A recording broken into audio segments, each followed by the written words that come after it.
anagoo albaabka ku gambanayna ayaan waxaan maqalnay cod aad iyo aad u weyn. kadibna wuxuu u ekaa codkaas sidii libaaxiya oo kale, laakiin marka aan fiirinay waxaan aragnay wixii markii hore aan aragnay oo kale oo gadaal naga soo maraya. marna waxaan fiirinaynay dhankiyo daaqada, waxaan ka arkaynay indho, laakiin mar walba waxaan isku dayay in aan sawirto si aan booliisku ula wadaago sawiradan aan qaadayo. kadibna waxaan arkayay markii aan falaashka sii daayo in ay yihiin wax cadcad. malaha waxay wateen dhar cad ayaan mooday, laakiin ma aysan ahayn in dhar cad ay wataan. kadibna cabaar ayaan meesha taagnayn, laakiin mar waxaynu dareennay in guriga qaybtiisa kale ee la soo geli rabo. nin ayaa meesha taagnaa. kadibna waan faraxnay oo albaabka ayaan ka furnay. wuxuu nagu yidhi, halkan maxaa ka samaynaysaan? oo meeshan waa meel halis ah, maxaa ka samaynaysaan? kadibna waxaan u sheegnay in marka hore ayna soo bursadeen wax aanan garan karin. kadibna aynu aragnay meeshaan aynu ku soo gambanay anigii walaalkay. adeerka ayaa nagu qoslay, mana garan karin sababta uu qoslay.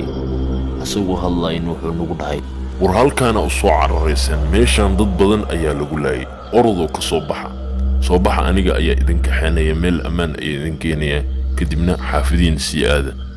sidii ayaa ninka hadalkiisa u soo qaadanay. kadibna waynu soo raacnay. intaan sii soconay ayaynu waxaan dareennay in dhulka uu gariirayo.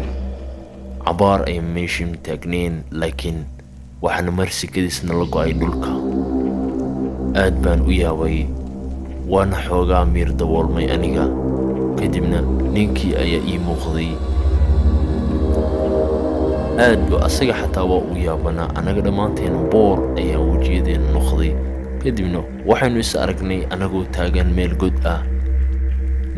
ninkii nala socday ayaa wuxuu la soo baxay toosh oo godka ayuu naga fiiriyay. ugu dambeyn go'aan waxaan qaadanay godkan meesha uu ku dhammaanay in aan aadno, anagoonan garan karin meelaan u soconay meel kale.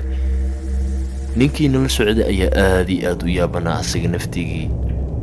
kadibna waxaynu dareemayay in nala soo daba socdo.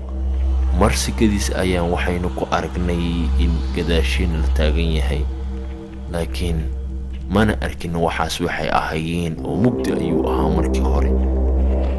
laakiin markii kadib ayaan marsikadiis waxaan ku aragnay wixii aan ka baqaynay markii hore. kadibna waxaan ugu soo horeeyay ninkii markii weynaa asaga. kadibna aniga walaalkay ayaa meesha dhan isaga soo cararnay. anagoo daalan ayaan godka qaybtiisii kale aan garan karin ku soo dhacnay. aad iyo aad baan u naxsanay. markan waxaan dareemay in ninkii markii hore nala socday uusan nala soconin.